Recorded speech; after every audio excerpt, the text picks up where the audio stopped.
नमस्कार, आप देख रहे हैं राज्यसभा टीवी का कार्यक्रम किताब, और हर बार की तरह इस बार भी हम लोग एक महत्वपूर्ण किताब पर बातचीत करेंगे। आज हम मौजूद हैं मानव रचना इंटरनेशनल यूनिवर्सिटी के कैंपस में और बात करने जा रहे हैं द वेब ऑफ पॉवर्टी नाम की किताब पर। The web of poverty doctor Brahmadev Sharma की लिखी हुई किताब है। संयोग की बात है कि आजकल ये किताब लगभग दुर्लभ है और 1989 में छपी इस पुस्तक का महत्व क्या है ये थोड़ी देर में हम लोग देखेंगे। लेकिन डॉक्टर ब्रह्मदेव शर्मा एक लेजेंडरी ऑफिसर थे। मध्य प्रदेश के शिवपुरी और बाद में बस्तर जैसे इलाकों में कलेक्टर रहते हुए उन्होंने जो काम किए जनता के हित में, सरकारी नीतियों को जनता तक पहुंचाने में, उसकी वजह से आज तक वे उस इलाके में याद किए जाते हैं, लगभग पूछते हैं। उसके बाद नॉर्थ ईस्टर्न हिल यूनिवर्सिटी के वाइस चांसलर के तौर पर और बाद में देश के scheduled caste scheduled tribe commissioner के तौर पर डॉक्टर शर्मा ने खास करके आदिवासियों के लिए और आम तौर से इस देश के गरीब लोगों के लिए बहुत महत्वपूर्ण काम किए, बहुत महत्वपूर्ण दस्तावेज तैयार किए और नीतियों पर सुझाव दिए। गरीबी केवल हिंदुस्तान की नहीं बल्कि दुनिया भर की सबसे बड़ी समस्याओं में से एक है। हमारे अपने देश में गरीबी उन्मूलन की चिंता वर्षों से चलती रही है, बहुत सारे कदम उठाए गए हैं, लेकिन इसके बावजूद हम अभी भी ये नहीं कह सकते कि हम गरीबी पर काबू पाने में कामयाब हुए।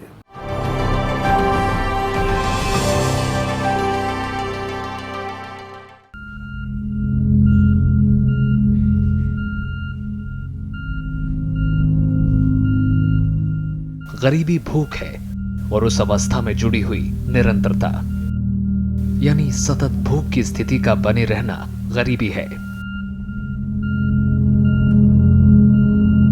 उचित आवास का अभाव, बीमार होने पर स्वास्थ्य सुविधा का लाभ ले पाने में असक्षम और आजीविका के साधनों का अभाव गरीबी है। सामाजिक, राजनीतिक और आर्थिक असमानता गरीबी के मूल कारण हैं। गरीबी आज भी मानव सभ्यता की सबसे बड़ी चुनौती बनी हुई है। सामाजिक कार्यकर्ता ब्रह्मदेव शर्मा की बहुचर्चित किताब द वेब ऑफ पॉवर्टी 1989 में प्रकाशित हुई। किताब में गरीबी के दुष्चक्र और मकड़जाल का बड़ी ही गहराई से अध्ययन किया गया है, जिससे निकलना अब तक हमारे लिए चुनौती बना हुआ है। ये पुस्तक विकास की मानव केंद्रित अवधारणा प्रस्तुत करते हुए गरीबी, विकास, जन कल्याण और नियोजन सहित कई मुद्दों को बड़े ही तार्किक ढंग से रखती है।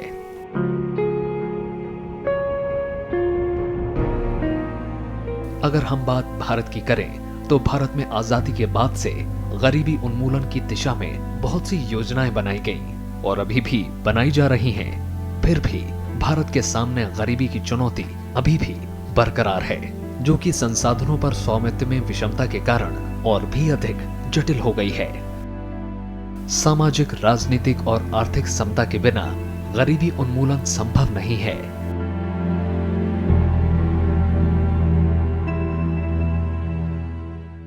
डॉक्टर शर्मा के शब्दों में कहें तो ये मकड़ जाल है, वेब है, और इससे बाहर निकलना इतना आसान नहीं है। इस किताब पर और जो रास्ते वो सुझाते हैं गरीबी के मकड़ जाल से निकलने के लिए, उनके बारे में आज हम इस कार्यक्रम में बात करेंगे।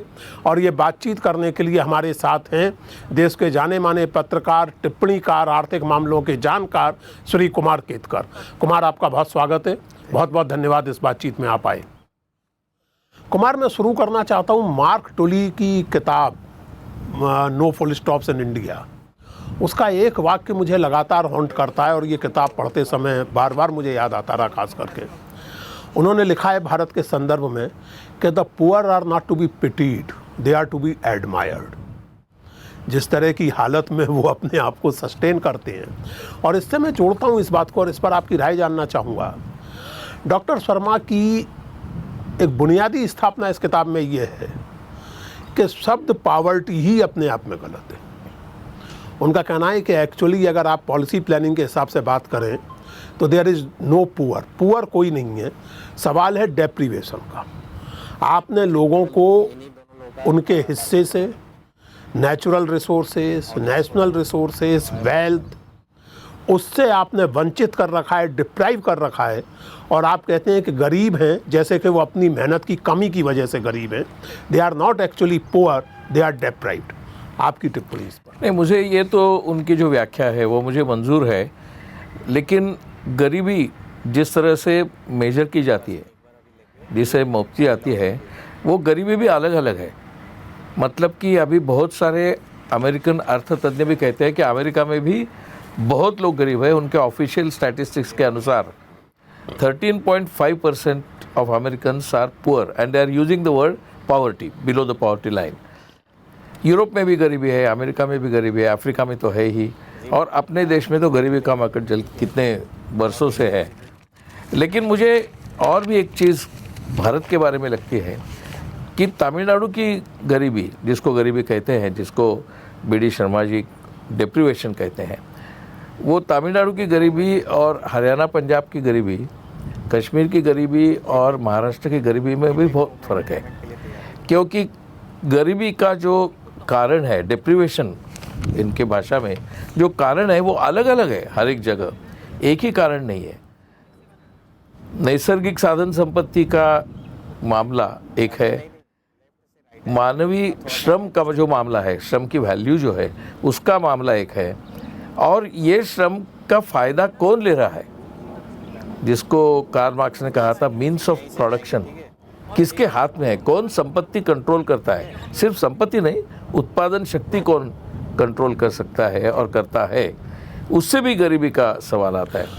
नहीं, ये बात बिल्कुल सही कह रहे हैं आप। और मेरे ख्याल से डॉक्टर शर्मा जब गरीबी की जगह डेप्रीवेशन शब्द का प्रयोग करते हैं तो मुझे लगता है कि वो एग्जैक्टली उसी वजह से जिसकी ओर आपने इशारा किया, वो मुझे लगता है कि ये रेखांकित करने की कोशिश कर रहे हैं कि हमारे जैसे देश में गरीबी केवल आर्थिक समस्या नहीं है, वो असल में समानता और न्याय की भी समस्या है, इक्विटी एंड जस्टिस। उन्होंने लिखा भी ये एकदम बराबर मुद्दा है कि basically it's not merely an economic problem. Inequality, असली सवाल इनइक्वालिटी का है, असली सवाल इनजस्टिस का है, जो कि स्ट्रक्चर्ड इनजस्टिस है। और वो हमारे पारंपरिक सोशल स्ट्रक्चर में, आधुनिक स्ट्रक्चर में सब जगह इनजस्टिस है, इसकी वो चर्चा करते हैं। तो वो उस अर्थ में डेप्रीवेशन की बात करते हैं। मैं एक और बात की ओर आपका ध्यान खींचना चाहता हूँ इस किताब के प्रसंग में। उन्होंने कई डुअलिज्म की बात की है, जो आपने अभी बात की, तो कई बाइनरीज की, कई डुअलिज्म की बात की है। तो उसमें मान लीजिए कि एक उन्होंने भी चर्चा की है कि दक्षिण और पश्चिम भारत और पूर्व और उत्तर का भारत, इनके बीच में एक डुअलिज्म नज़र आता है गरीबी के लिहाज से। लेकिन जिस डुअलिज्म पर वो बहुत बल देते हैं वो है गांव और शहर के बीच का डुअलिज्म। उनका कहना यह है कि हमने आर्थिक तंत्र ऐसा बनाया है कि गांव के संसाधनों के दोहन और शोषण के आधार पर आप शहरों में चमक दमक क्रिएट कर रहे हैं, जबकि गांव लगातार और अधिक गरीब और अधिक डिप्राइव्ड होते जा रहे हैं। इसलिए आपकी सारी प्लानिंग के केंद्र में गांव होना चाहिए। What's your view? नहीं, लेकिन शर्मा जी ने यही कहा है, ये भी कहा है पुस्तक में कि गांव पूरा गरीब है, ये भी कहना गलत है। गाँव में जो नई श्रीमंती आ गई है, न्यू रिच जो गांव में आ गए हैं, उनकी कंपटीशन और उनका सहकार रहता है अर्बन रिच के साथ। शहरों में जो अमीर लोग हैं उनका और उनका संबंध है, उनका एक क्लास रिलेशन बन जाता है। और गरीब जो गांव में गरीब है और गरीब जो शहरों में गरीब है, मतलब डिप्राइव्ड है, वो दोनों अलग है। गाँवों के गरीबों का एक्सटेंशन है शहरों की झोपड़पट्टियाँ, बिल्कुल लिखा है उन्होंने ये। और पाश्चिमात्य देशों के अमीरों की एक्सटेंशन है शहरों की अमीरी। शहरों के अमीरी का इधर का ड्रीम जो रहता है, शहरों में रहने वाला अमीरों का, उनका अमेरिका ड्रीम रहता है, वेस्टर्न कंट्रीज ड्रीम रहता है। उनकी लाइफस्टाइल, उनका लाइफ स्टैंडर्ड, ये उनका ड्रीम है, और उसी से वो मेजर करते हैं अपनी अमीरी, और उसी से वो मेजर करते हैं इनइक्वालिटी। जैसा जोसेफ स्टिग्लिट्ज़ ने भी कहा कि प्राइस ऑफ इनइक्वालिटी, अभी वेल्थ सपोज कि खूब बढ़ गई, बहुत वेल्थ निर्माण हो गई और वेल्थ का रीजनेबल रिडिस्ट्रीब्यूशन हो गया, तो कोई लोग अमीर ही रहेंगे और कोई लोग डिप्राइव्ड ही रहेंगे। लेकिन डिप्राइव्ड मतलब वो इस तरह के गरीब नहीं रहेंगे कि वो स्टारवेशन में भूखे हैं। शायद उनको घर भी मिलेगा, शायद उनको भूखे नहीं रहना पड़ेगा, लेकिन इसका मतलब ये नहीं है कि इनइक्वालिटी नहीं रहेगी। और इनइक्वालिटी की क्रुएल्टी जो है, वो क्रुएल्टी हम कभी कभी गरीबी के नाम पे सोचते हैं, एक्चुअली वो डिप्रीवेशन है। तो डिप्रीवेशन में बहुत करेक्ट मीनिंग आता है कि इनइक्वालिटी को हमको ख़त्म करना है, गरीबी को ख़त्म करना ही है, मतलब डिप्रीवेशन निकालना ही चाहिए, लेकिन इनइक्वालिटी को ख़त्म करना चाहिए।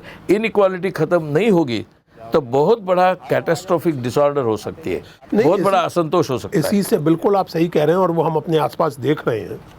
इसी से एक बात और निकलती है, डॉक्टर शर्मा की अप्रोच और जो आपने कहा स्टिग्लिट्ज़ की, दोनों में एक समानता है और दोनों जो विकास के वर्तमान मॉडल को जस्टिफाई करने के लिए जो एक तर्क दिया जाता रहा है ट्रिकल डाउन थ्योरी का, कि ऊपर बहुत सारे लोगों के पास पैसा आएगा तो बूंद बूंद करके थोड़ा बहुत नीचे भी पहुंचेगा।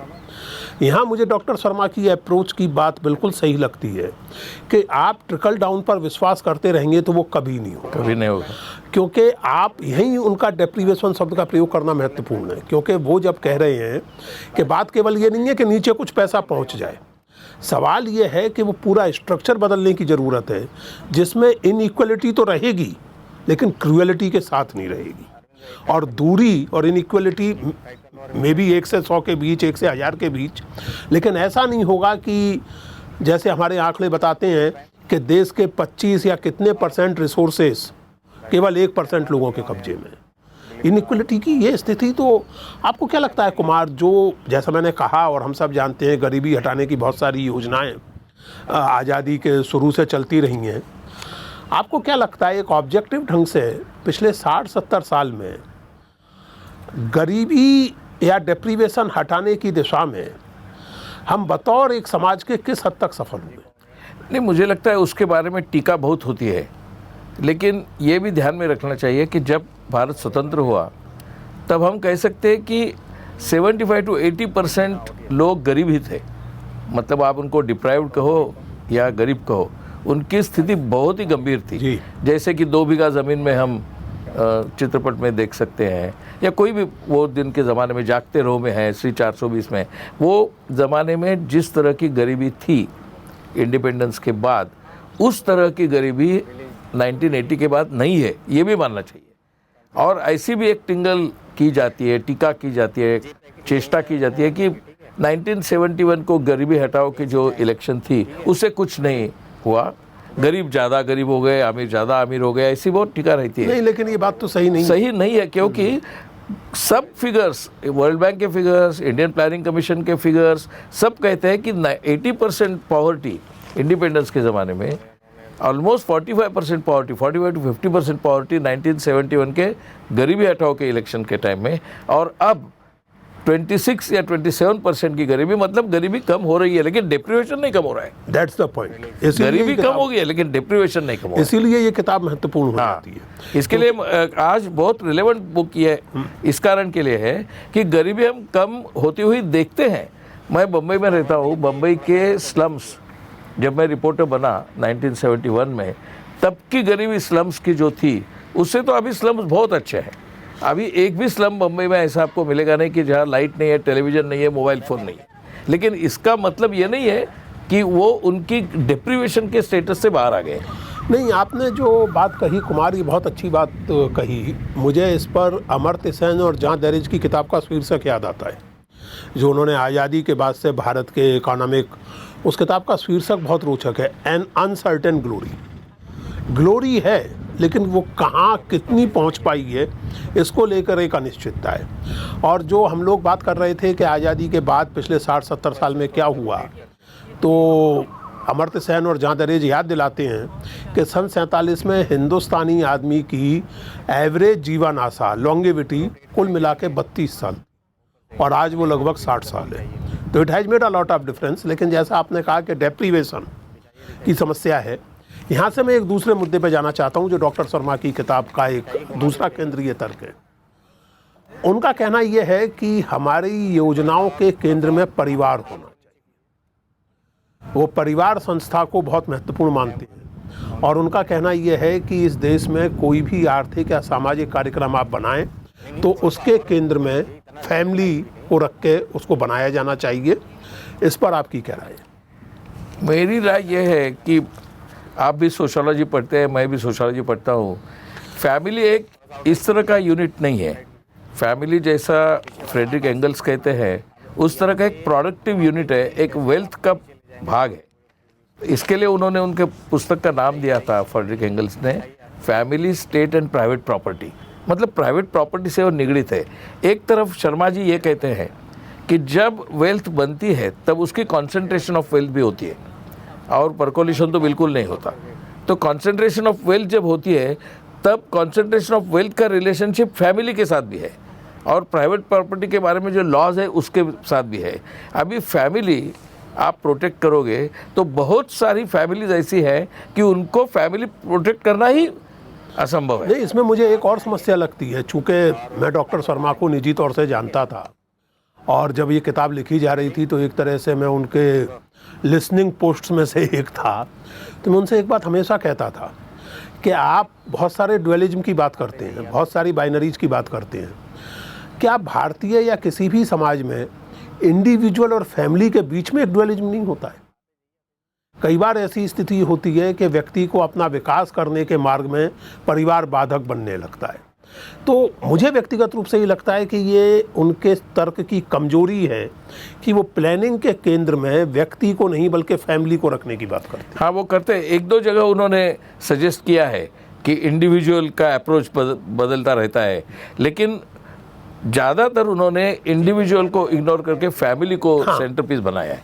और फैमिली को जब सेंटर पीस बनाते हैं और डेवलपमेंट के मार्ग पे जब फैमिली इधर उधर हो जाती है तब उसका उन्होंने ध्यान नहीं दिया है अच्छी तरह। इसका मतलब ये पुस्तक का वीकनेस है ऐसा नहीं भी मानता। मैं ये मानता हूँ कि फैमिली के बारे में उन्होंने वो सेंट्रल यूनिट डेवलपमेंट के बारे में रखा है, इसके लिए वो उसके खिलाफ नहीं लिखना चाहते। लेकिन मुझे लगता है कि उनको दिन में उसको मालूम हो गया होगा दिल में कि इसमें कॉन्ट्राडिक्शन है, कि आप इतने ड्यूअल कॉन्ट्राडिक्शन रखते हैं शहर और, लेकिन उनको ये पता चला होगा कि फैमिली और इंडिविजुअल में भी कॉन्ट्राडिक्शन है। कोई भी आप कादम्बरी लो, प्रेमचंद के ज़माने के लो या आज के ज़माने के लो, आपको लगता है कि इंडिविजुअल। अपने लेखकों की जानकारी के लिए कादम्बरी मराठी में उपन्यास को कहते हैं। हाँ, आगे चलिए। तो उपन्यासों में आपने पढ़ा होगा कि बहुत सारे उपन्यासों में इंडिविजुअल और उसकी फैमिली, उनका कॉन्ट्रडिक्शन बहुत अच्छी तरह आता है। बहुत सारे पुराने हिंदी फिल्मों में भी आता है। तो मुझे लगता है ये उनको ध्यान में कैसे नहीं आया, मुझे समझ में नहीं आता है। हाँ, ये इंडिविजुअल का जो ऑपरेशन होता है फैमिली के अंदर, पर्टिकुलरली लेडीज, पर्टिकुलर उन्होंने उसके बारे में ज़्यादा लिखा ही नहीं है। जब जेंडर इशू इतना उन्होंने फ्रंट पे लाया नहीं है ये बुक में, और जेंडर इशू बहुत इंपॉर्टेंट है। और फैमिली का सबसे एक्सप्लॉइटेड मेंबर, फैमिली सिस्टम का सबसे एक्सप्लॉइटेड मेंबर था जेंडर इशू पे वुमेन। ये देखिए कुमार, अगर हम सोशल वेल्थ की बात करें और उसके अलग अलग एग्रीगेट्स की बात करें तो घर के अंदर औरत जो मेहनत करती है वो एक तरह का unpaid labour, at least in economic terms it is not paid, और उस अनपेड लेबर का इनडायरेक्टली नेशनल वेल्थ फॉर्मेशन में कितना योगदान है। मुझे लगता है ये बहुत सही बात आपने कही कि डॉक्टर शर्मा के आर्गुमेंट की एक बहुत बड़ी सीमा है कि वो गरीबी के मकड़ जाल की चर्चा करते हुए, परिवार की संस्था का रेखांकन करते हुए, औरत का जो परिवार में मेहनत होती है, औरत का जो श्रम होता है परिवार में, उसकी इकोनॉमिक वैल्यू क्या है, उसकी जीडीपी में वैल्यू क्या है, इस पर उनका ध्यान इतना नहीं जा पाता है। और इसके बारे में जब फेमिनिस्ट मूवमेंट के अंदर ये 50 बरस के पहले 45 इयर्स एगो केट मिलेट ने सेक्सुअल पॉलिटिक्स नाम का एक पुस्तक लिखा था जी। उसमें वो बुक में केट मिलेट ने बहुत सारा डिस्क्रिप्शन दिया है कि completely misunderstood labour, misrecognized labor is that of a woman. Yes. And that is neither paid, not even counted. Not even counted in the calculation of GDP and all that. कुछ भी, यही मैं कह रहा हूँ। और मुझे लगता है कि जब फैमिली आप कहते हैं तब फैमिली का बहुत सारा जिम्मेदारी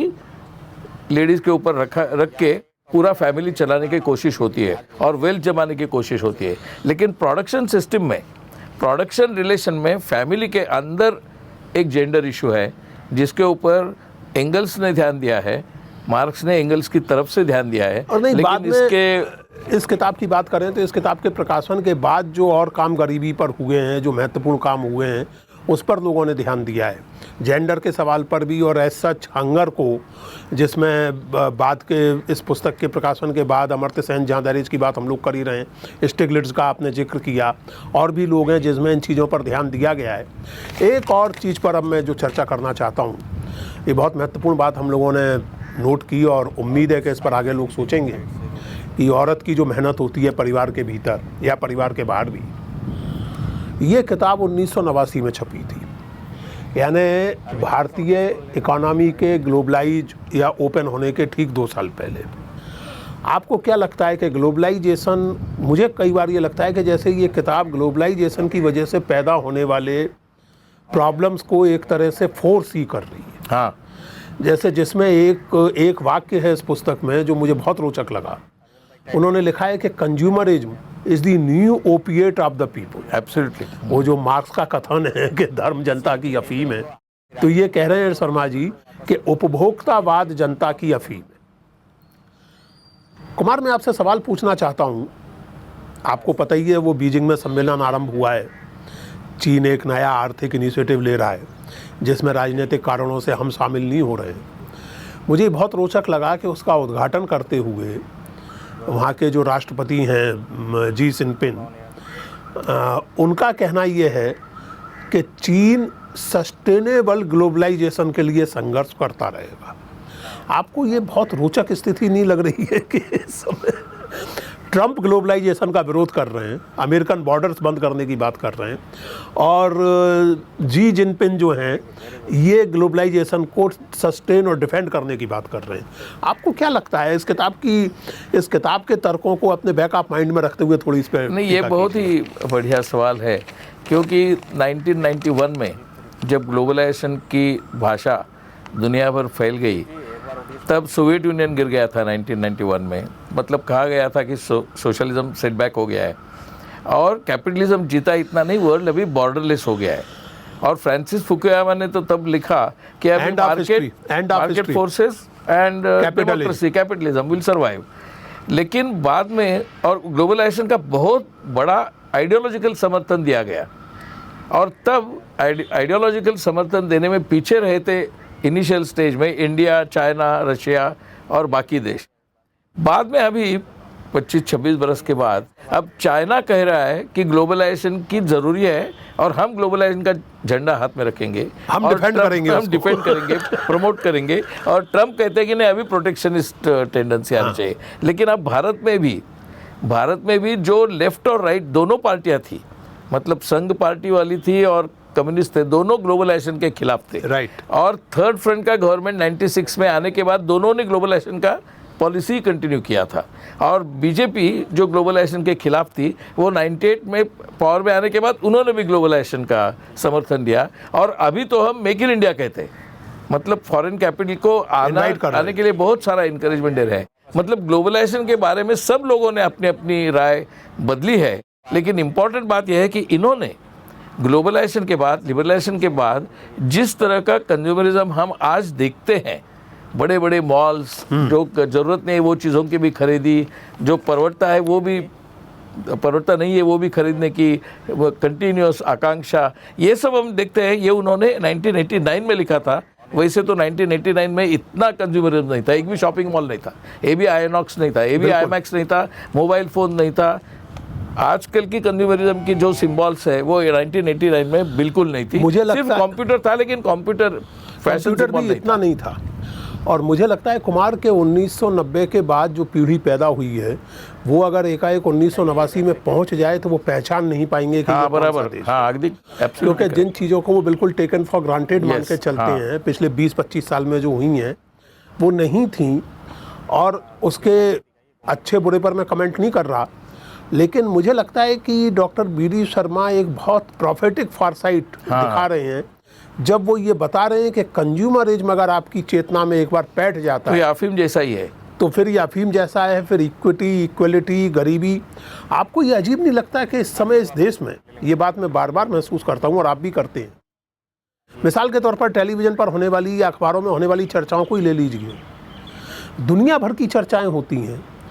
आपको नहीं लगता कि इस मुल्क में गरीबी पर, स्ट्रक्चर्ड वायलेंस पर, चर्चा होना लगभग बंद हो गया। बंद ही हो गया है, क्योंकि उससे टीआरपी नहीं मिलता है।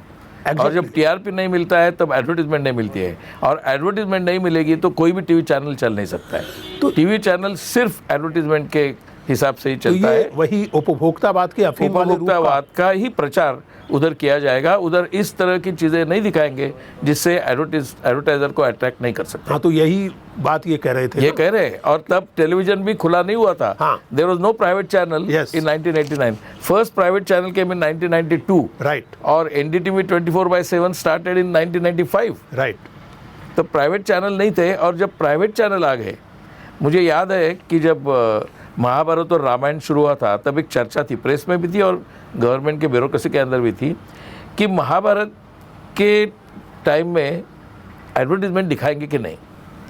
तो बहुत चर्चा होने के बाद कहा गया कि आप पहले दिखाओ और बाद में दिखाओ, लेकिन बीच में सैंक्टिटी ऑफ द टेक्स्ट, ऐसा उन्होंने सिर्फ महाभारत रामायण के नहीं, ऐसा ही जनरल एक कंक्लूजन था कि आप बाद में दिखाओ, पहले दिखाओ, बीच में ब्रेक मत करो। अभी ऐसा है कि एडवर्टाइजमेंट ज्यादा है और सीरियल कम है। हर 10 मिनट बाद। और न्यूज़ में भी 3-3 मिनट के बाद एडवर्टीजमेंट आती है, और 3 मिनट के बाद एडवर्टीजमेंट रहती है 10 मिनट, और बाद में 3 मिनट की न्यूज़। अब इसी से जो एक सवाल जुड़ता है, इसमें डॉक्टर शर्मा की एक स्थापना ये भी है, उस पर मैं आपकी राय जानना चाहता हूँ। वो ये लिखते हैं कि टेक्नोलॉजी की ज़रूरत तो है और किसी भी समाज को होगी, लेकिन ये उम्मीद करना कि कोई समाज या कोई संस्कृति अपने आप को किसी टेक्नोलॉजी के अनुकूल ढाल ले, ये उस संस्कृति के साथ ज्यादती है। संस्कृति और समाज की अपनी विशेषताएं बनाए रखते हुए टेक्नोलॉजी को अपनाना चाहिए। मुझे इसमें ये लगता है कि यहाँ भी कहीं डॉक्टर शर्मा थोड़ी सी भूल कर रहे हैं, क्योंकि ये कैसे संभव है कि आप कोई टेक्नोलॉजी अपनाएं और आपके सामाजिक ढांचे और आपकी सांस्कृतिक सोच में फ़र्क ना आए। टेक्नोलॉजी इतनी सतही चीज़ नहीं है। नहीं, ये भी सच है। और दूसरी बात यह है कि परंपरा मतलब कौन सी परंपरा, ये भी तो सवाल है, क्योंकि परंपरा सब सती की भी परंपरा है। और उसको भी, जैसे कि जब पहले टेक्नोलॉजी आ गई थी तब पूरे बम्बई में, शायद दिल्ली में भी होगा, गणेश जी की मूर्ति दूध पी रही है। दिल्ली में ही पिया था पहले। हाँ, तो मुंबई की सब गणेश मुंबई बाद में पहुंची थी, दूध पी रही थी। वो टेक्नोलॉजी के साथ ही उसका प्रचार हुआ। तो मतलब टेक्नोलॉजी के साथ वो परंपरा का प्रचार हुआ, ऐसा हम कह सकते हैं, हम श्रद्धा का प्रचार हुआ। तो मुझे लगता है कि टेक्नोलॉजी और ट्रेडिशन में नहीं, इसमें बहुत तो सिंपलिस्टिक आप जो उदाहरण दे रहे हैं वो तो फिर भी एक लेवल पर हार्मलेस कहे जा सकते हैं। सती को छोड़कर गणेश जी का दूध पीना वगैरह ये कोट अनकोट एक सीमा तक हार्मलेस कहे जा सकते हैं। लेकिन जब हम देखते हैं कि आतंकवादी ग्रुप बूचर करते हैं, किसी को मारते हैं और उसके मारे जाने का वीडियो टेक्नोलॉजी के जरिए दुनिया भर में दिखाते हैं, यूट्यूब पर डालते हैं, और अपने कोई चैनल्स अगर वो कंट्रोल करते हैं तो उस पर डालते हैं। युद्ध जो है वो आपके ड्राइंग रूम तक पहुंच जाता है। मतलब इराक वाले युद्ध को 2004 में कहा गया था फर्स्ट टेलीवाइज्ड वॉर, और अमेरिकन अपने ड्राइंग रूम में बैठ कर के उस युद्ध को देख रहे थे। आज ISIS वाले अपने कारनामे, अपनी करतूतें यूट्यूब पर डालते हैं कि हम ऐसे लोगों का गला रेतते हैं, ऐसे उनको हलाल करते हैं, वगैरह वगैरह। नहीं, लेकिन एक यहाँ मैं आपको एक बताना चाहता हूँ, ये सब वो दिखाते हैं, लेकिन मैंने अभी तक एक भी यूट्यूब पे या न्यूज़ में 5 लाख लोग सीरिया में मरे हैं, 5 लाख 4 बरस में, उसके बारे में यूट्यूब पे कुछ नहीं है। मतलब ये न्यूज़ ISIS कितनी ब्रूटल है वो सच है और वो दिखा रहे हैं, लेकिन 5 लाख लोग सीरिया में बम में मरे हैं, अमेरिकन इंटरवेंशन से मरे हैं, ये कोई नहीं दिखाता है। नहीं, यही मैं कह रहा हूँ कुमार, इस पुस्तक का जो आर्गुमेंट है कि टेक्नोलॉजी हम इस्तेमाल करें लेकिन अपने सामाजिक और सांस्कृतिक मूल्यों को बदले बिना। मेरा सवाल ये है कि क्या ये संभव है कि आप टेक्नोलॉजी इस्तेमाल करें और आपके सामाजिक सांस्कृतिक मूल्य ना बदलें, उस पर प्रभाव ना पड़े? टेक्नोलॉजी का यूज़ करके सामाजिक मूल्यों को प्रगत मूल्यों पर लाना चाहिए, लेकिन अभी आज इस तारीख को जो टेक्नोलॉजी का यूज़ हो रहा है वो ट्रेडिशनल और डेंजरस वैल्यू सिस्टम को प्रमोट करने के लिए हो रहा है। कोई भी आप सीरियल देखो या कोई भी एडवर्टीजमेंट देखो, वहाँ वो ट्रेडिशनल मूल्य जो प्रतिगामी कह सकते हैं, सनातनी कह सकते हैं, उन मूल्यों को जोर दे रहा है, और वो टेक्नोलॉजी की मदद से। अब समय है ब्रेक का, और जैसा कि आप जानते हैं कि ब्रेक के बाद इस कार्यक्रम में हम लोग यहाँ मौजूद नौजवान छात्र छात्राओं से बात करेंगे। वो अपने सवाल रखेंगे इस किताब पर, और इस किताब के बहाने जो मुद्दे उठे हैं गरीबी से लेकर टेक्नोलॉजी तक के, उनके बारे में बातचीत होगी ब्रेक के बाद। मिलते हैं ब्रेक के बाद।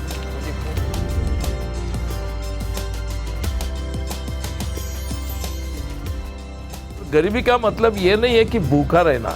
गरीबी का डेफिनेशन स्टारवेशन नहीं है। गरीबी का मतलब अनएम्प्लॉयमेंट भी नहीं है। ऐसा भी हो सकता है कि पूरे घर में 3 लड़के या लड़कियां पूरे 100% अनएम्प्लॉयड है, लेकिन उनको कोई चिंता नहीं है।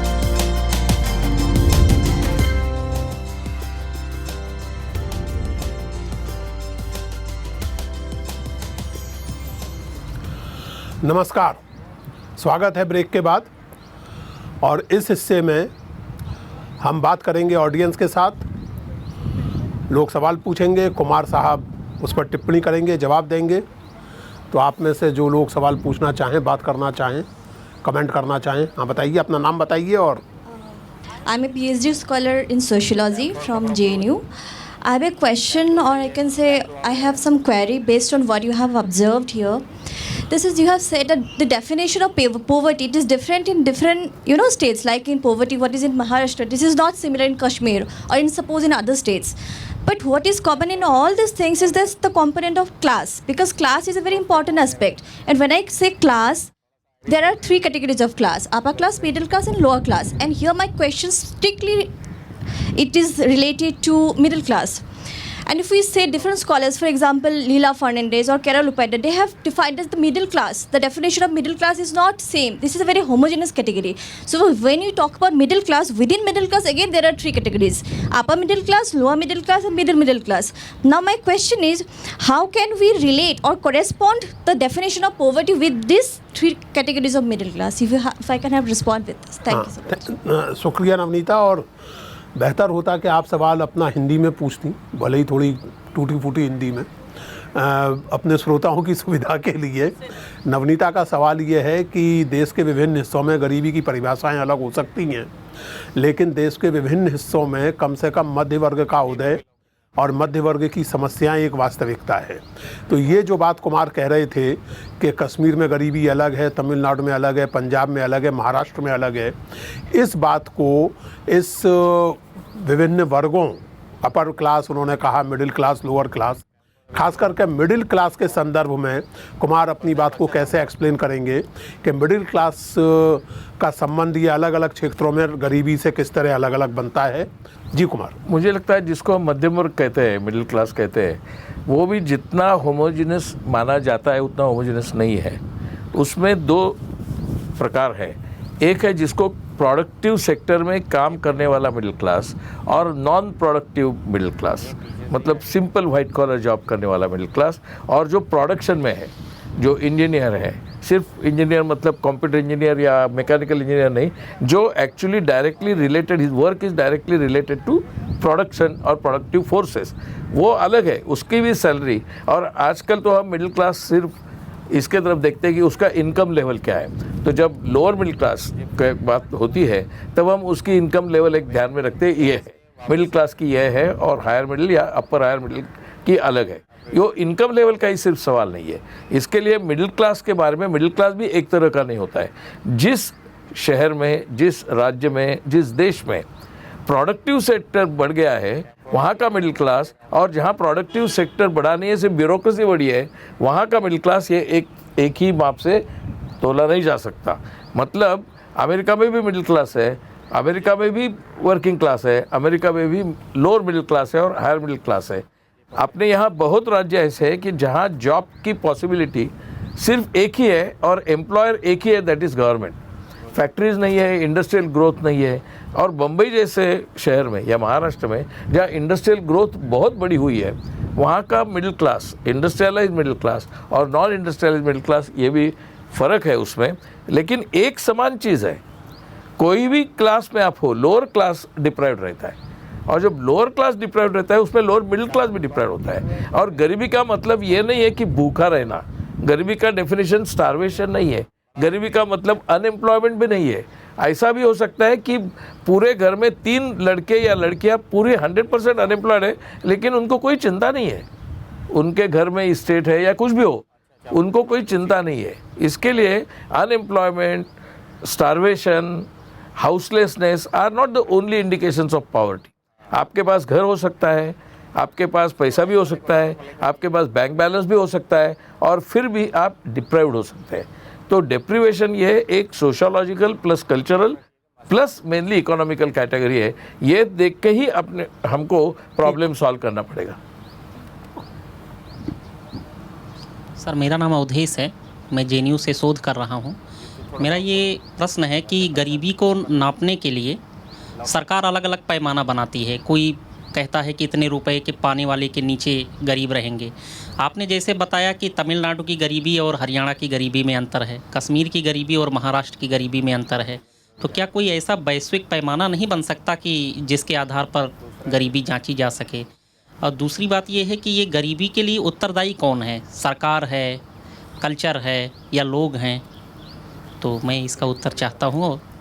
पहली बात तो यह है कि गरीबी के पूरी गरीबी ख़त्म करने के लिए एक तो डेफिनेटली इनकम लेवल समान होनी चाहिए। इसके लिए अभी भी चर्चा चल रही है अपने देश में, यूनिवर्सल बेसिक इनकम की चर्चा अभी चल रही है। तो वो ठीक है, वो इनकम मैं कह रहा था एक तत्व के रूप में कि आप सबको यूनिवर्सल बेसिक इनकम दोगे तो डिप्रीवेशन जाएगा नहीं। आप और हम जिसको पॉवर्टी मानते हैं, मतलब इनकम नहीं है, जितना इनकम चाहिए पर फैमिली को या पर इंडिविजुअल को, उनका आरोग्य, उनका शिक्षण, उनका सब, इसके लिए जो इनकम चाहिए वो उसको मिलना चाहिए। लेकिन वो मिलने के बाद उसका डिप्रीवेशन जाएगा इसकी गारंटी नहीं है, क्योंकि क्लास स्ट्रक्चर और इनइक्वालिटी इस तरह के आ गई है अभी, और समाज में है, पूरे दुनिया में है, सिर्फ यहाँ नहीं है, इस तरह से आई है कि वो डिप्रीवेशन दूर करने के लिए पूरा सामाजिक रिकन्स्ट्रक्शन करना पड़ेगा। इसकी चर्चा बी.डी. शर्मा जी बहुत अच्छी तरह करते हैं कि पूरी सामाजिक रचना बदलने की कैसी ज़रूरत है। सिर्फ यूनिवर्सल बेसिक इनकम जो आप कह रहे हैं, पूरे देश के सब गरीबों का एक समान पॉइंट ये है कि उनके पास जितना चाहिए उतना पैसा नहीं है, तो यूनिवर्सल बेसिक इनकम हो जा सकता है, लेकिन उससे गरीबी नहीं जाएगी, मतलब डिप्रीवेशन नहीं जाएगा। हाँ। नमस्कार, मैं डॉक्टर सुरेश चंद्र नायक हूँ और यहाँ पे हेड ऑफ़ द डिपार्टमेंट पत्रकारिता और गणमाध्यम डिपार्टमेंट का। मेरा एक बहुत ही एक सुझाव, मेरा यानी कि प्रश्न है कि मैं ये जानना चाहता हूँ, क्या ये हम एक इस मौजूदा हालात में हम भारत का एक ऐसा भारत देख सकते हैं क्या जहाँ पर कि समानता या गरीबी नहीं होगा और डिप्राइवेशन नहीं होगा? क्या हम देख सकते हैं क्या? आज के युवा ये सपनों को देखते हैं कि नहीं, मुझे मालूम नहीं है, क्योंकि आज के युवा के सपनों में व्हाट्सएप जो है उसके ऊपर इसकी चर्चा भी नहीं होती है। व्हाट्सएप पे कोई भी ट्राइबल किस तरह मारे जाते हैं उसकी चर्चा नहीं होती है। आजकल के बहुत सारे शहरी युवकों में और युवतियों में पता ही नहीं होता है कि आदिवासी किस तरह की लाइफ है। बी.डी. शर्मा जी ने वो आदिवासी लोग जो है, वो गरीब लोग जो है, जंगलों में रहते हैं, पॉवर्टी में, कंप्लीट पॉवर्टी और डिप्रीवेशन में, उनके बारे में लिखा है। आजकल ये इसके बारे में बोलना ये भी मंजूर नहीं है, फैशनेबल नहीं है। तो अपने देश में ये गरीबी जाएगी कि नहीं? ज़रूर जाएगी। किसी ने सपना नहीं देखा फिर भी जाएगी, लेकिन अपने हयात में, अपने लाइफ टाइम में जाएगी, ऐसा मुझे लगता है। अगला सवाल। जी जी जी। नमस्कार, मेरा नाम डॉक्टर अंशु अरोड़ा है। मैं एसोसिएट प्रोफेसर हूँ जनसंचार और पत्रकारिता विभाग में। मेरा प्रश्न ये है कि आजकल के परिवेश में हम ये कहते हैं कि डिजिटल डिवाइड, टेक्नोलॉजी हर जगह पहुँच रही है, तो आने वाले टाइम में जब सारे कार्य डिजिटल हो जाएंगे तो बेरोज़गारी उससे बढ़ेगी। तो who will set the limits कि कितनी टेक्नोलॉजी आजकल के टाइम में हमें चाहिए? ये जो बिलीफ है कि टेक्नोलॉजी से अनएम्प्लॉयमेंट होती है, वो गलत है। टेक्नोलॉजी से अनएम्प्लॉयमेंट हो जाएगी, इस तरह की बहुत चर्चा, बहुत मोर्चे, बहुत आंदोलन, सब लेफ्टिस्ट और राइटिस्ट यूनियन ने, आरएसएस से लेकर कम्युनिस्टों ने, जब राजीव गांधी ने यहाँ कंप्यूटर का उद्घोषण किया तब करते थे। लेकिन कंप्यूटर आने के बाद एम्प्लॉयमेंट बढ़ी है, कंप्यूटर के रिलेटेड जॉब से बढ़ी है। आज अभी ये जो टेलीविज़न है, न्यूज़पेपर्स है, उसमें सब कंप्यूटर्स यूज़ है, मेडिकल सिस्टम है, लॉयर सिस्टम है, सब कंप्यूटर है। लेकिन आपको याद शायद नहीं होगा, 1985 में एंटी कंप्यूटेशन ड्राइव नाम की एक मूवमेंट थी, उसमें सीपीएम से लेकर आरएसएस तक सब शामिल थे। Non party unity, anti computer. इतना ही नहीं, जब कंप्यूटर रेलवे में लाया गया तब रेलवे में स्ट्राइक हुआ, बैंकों में तो सलग 2-3 दिन कंप्यूटर के खिलाफ आंदोलन चलता रहा था, न्यूज़पेपर्स पे भी कंप्यूटर के खिलाफ आंदोलन रहा, लेकिन कंप्यूटर आने के बाद एम्प्लॉयमेंट बढ़ी है। यही चीज़ बाकी सब, जब टेलीविज़न न्यूज़ शुरू हो गई तब कहा गया था कि अभी न्यूज़पेपर कौन पढ़ेगा, अभी टेलीविज़न न्यूज़ 24/7 है तो न्यूज़पेपर कोई पढ़ेगा नहीं। न्यूज़पेपर का सर्कुलेशन बढ़ गया है, संख्या पेजेस बढ़ गई है, संख्या बढ़ गई है, जर्नलिस्टों की भी संख्या बढ़ गई है, मास मीडिया स्टूडेंट्स की भी संख्या बढ़ गई है। नमस्कार, मेरा नाम प्रमीत गंग है, तो मैं जर्नलिज्म का स्टूडेंट हूँ। मेरा सवाल ये है, क्या बिना केंद्रीय नियोजन के गरीबी दूर की जा सकती है? बिना केंद्रीय नियोजन के, सेंट्रल प्लानिंग के गरीबी दूर की जा सकती है? He is asking a theoretical question. नहीं जा सकती, उसके लिए प्लान जरूर लगेगा। वही और वो सेंट्रलाइज प्लान रहेगा, और सेंट्रलाइज प्लानिंग से सेंट्रलाइज प्लान को अप्रोच रहना चाहिए। वो ज़माने में प्लानिंग का अप्रोच का एक पेपर रहता था, प्लानिंग के पहले, और वो अप्रोच पेपर और उसके बाद प्लान डॉक्यूमेंट ऐसा रहता था, और उसका पब्लिक डिस्कशन होता था। आजकल अप्रोच पेपर भी नहीं है और उस तरह का प्लानिंग भी नहीं है। इसके लिए प्लानिंग तो चाहिए ही, without planning nothing is possible. Miss Komal, मेरा क्वेश्चन ये है कि क्या गरीबी दूर करने के लिए क्या राज्य की ताकत बढ़ाना जरूरी है? राज्य की ताकत? जी, राज्य की ताकत, बहुत अच्छा सवाल आपने पूछा। ताकत से मुझे शब्द अच्छा रहेगा संवेदनशीलता।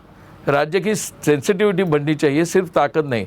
राज्य की ताकत बढ़ेगी तो फोर्स बढ़ेगा, दमन यंत्र बढ़ेगा, और राज्य की ताकत बढ़ने से गरीबी नहीं दूर होगी, शायद गरीबों को दूर किया जाएगा दिखाने के लिए कि हम गरीबी दूर कर रहे हैं। नहीं, लेकिन इसमें आप बिल्कुल ठीक कह रहे हैं, और जो आप कह रहे हैं वो इस पुस्तक के मेन आर्गुमेंट का हिस्सा है। लेकिन हमें ये भी ध्यान रखना होगा कि राज्य की ताकत बढ़ाने की बात नहीं है, लेकिन गरीबी दूर करने के लिए या किसी भी तरह के प्रोग्रेसिव सामाजिक सुधार करने के लिए कुछ कानूनों पर अमल तो ज़रूरी है, और वो कानून अगर कंसेंसस से बनाए जाएं, ठीक से बनाए जाएं, और उसके बाद उन पर अमल सलीके से और सख्ती से किया जाए, इस अर्थ में राज्य की ताकत की बात की जा सकती है। लेकिन राज्य की ताकत बढ़ने का मतलब अगर ये हो कि सारे फैसले राज्य करेगा, किसी तरह का परिवार का या बाहर की संस्थाओं का कोई योगदान नहीं होगा, तो नहीं चलेगा। इस पुस्तक में डॉक्टर शर्मा ने एक बहुत मार्के की बात की ओर संकेत किया है कुमार, और आजकल वो बात बहुत याद आती है। उन्होंने लिखा है कोमल कि हमने व्यक्ति पर भरोसा करना छोड़ दिया है, और जब भी हमारे सामने कोई समस्या होती है या हमें कुछ करना होता है तो हम एक के बाद एक संस्थाएं, एक के बाद एक संगठन खड़े करते चले जाते हैं, जिससे ले दे करके आखिर में लोगों को नुकसान ही होता है। आप ध्यान दीजिए, अभी 3-4 साल पहले जब करप्शन की बहुत बात हो रही थी, तो बजाय इसके कि जो ऑलरेडी मौजूद संस्थाएं उन्हें मजबूत किया जाए, सबको एक लोकपाल चाहिए था, और वो भी सुपर पावरफुल लोकपाल, लगभग फैंटम की तरह का लोकपाल। वो ना लोकपाल कहीं है, ना करप्शन कहीं दूर हुआ है। तो इसलिए अगर जो ताकत है राज्य की, उसी का सदुपयोग हो जाए तो बहुत चीज़ें हो जाएगी। सर, मेरा नाम दुष्यंत राघव, मैं यहाँ पत्रकारिता विभाग से ही। Dushyant? Yes sir, Dushyant Raghav. Sir, मेरा आप क्वेश्चन ये है कि समय के अनुसार क्या परिभाषाएं बदलनी नहीं चाहिए? जैसा कि आपने शुरुआत में बताया था कि शर्मा जी की परिभाषा हमें बताई थी हम सभी को आपने, कि शर्मा जी के अनुसार कोई गरीब नहीं है। अगर कोई गरीब है तो अपनी मेहनत की कमी की वजह से गरीब है। पता ही नहीं कहा है, एकदम उल्टी बात कही है शर्मा जी ने। उन्होंने यही कहा था कि गरीबी शब्द गलत है, सही शब्द है डेप्रीवेशन। आप शर्मा जी की बात गलत समझे, और जो कुछ मैंने कहा वो आप बिल्कुल ही उसको आपने सर के बल खड़ा कर दिया है। शर्मा जी का आर्गुमेंट ये है कि जब आप गरीबी शब्द का प्रयोग करते हैं तो कहीं ना कहीं अंत में जाके ये कहते हैं कि जो मेहनत नहीं करता वो गरीब है। मैं ये कह रहा हूँ, अर्थात वी.डी. शर्मा ये कह रहे हैं कि गरीब वो है जिसको उसके जायज़ हिस्से से वंचित कर दिया गया है, जिसको नेशनल और नेचुरल रिसोर्सेज में उसके शेयर से डिप्राइव कर दिया गया है। इसलिए मेरी चिंता गरीबी की कम, डेप्रीवेशन की ज़्यादा है। वो ये कतई नहीं कह रहे हैं कि जो मेहनत नहीं करता वो गरीब हो जाता है।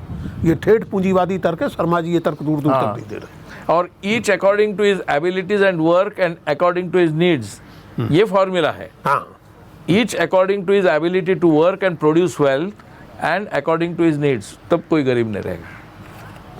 और कोई सवाल? सर मेरा एक सवाल है आपसे। मेरा नाम और ये आखिरी सवाल है जी, मेरा नाम रोमिका है। आपको लगता है कि इंडिया जैसे देश में ग्लोबलाइजेशन और वेस्टर्नाइजेशन ने एक नेगेटिव इम्पैक्ट छोड़ा है जाकि पॉजिटिव इम्पैक्ट? क्योंकि हम आज भी वो देश हैं जहाँ पे एक गरीब दंपति को 50 रुपए के लिए मार दिया जाता है, और हम लोगों ने शायद जीन्स पहनना सीख लिया, ब्रांड्स को लेना सीख लिया है, लेकिन हमारी सोच आज भी पिछड़ी हुई है। आज भी एक लड़की स्कर्ट पहन के निकलती है तो उस पर सीटियाँ बजती हैं। तो आपको लगता है कि पहले आज की युवा पीढ़ी की सोच बदलने की ज़रूरत है, इस देश की सोच बदलने की ज़रूरत है, तब शायद हम जाके ग्लोबलाइजेशन, वेस्टर्नाइजेशन और इकोनॉमी की बात कर सकते हैं?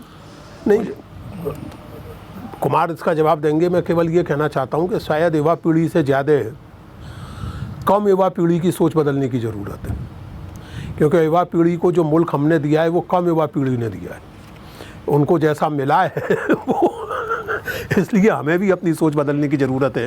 पहली चीज़ ये है कि वेस्टर्नाइजेशन, ये जो शब्द है, पाश्चिमात्यकरण और ग्लोबलाइजेशन, इसका बहुत मिसयूज़ हो गया है। वेस्टर्नाइजेशन का मतलब क्या है? वेस्टर्नाइजेशन से लिबर्टी, इक्वालिटी, फ्रेटर्निटी का आइडिया भी वहीं से आ गई है।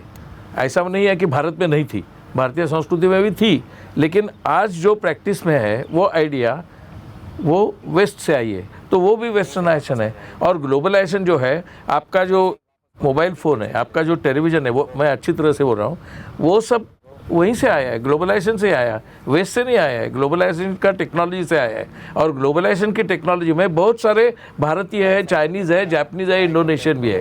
वो ग्लोबलाइजेशन का मतलब सिर्फ वेस्टर्न साइंटिस्ट ने दिया और हमने लिया, ऐसा नहीं है।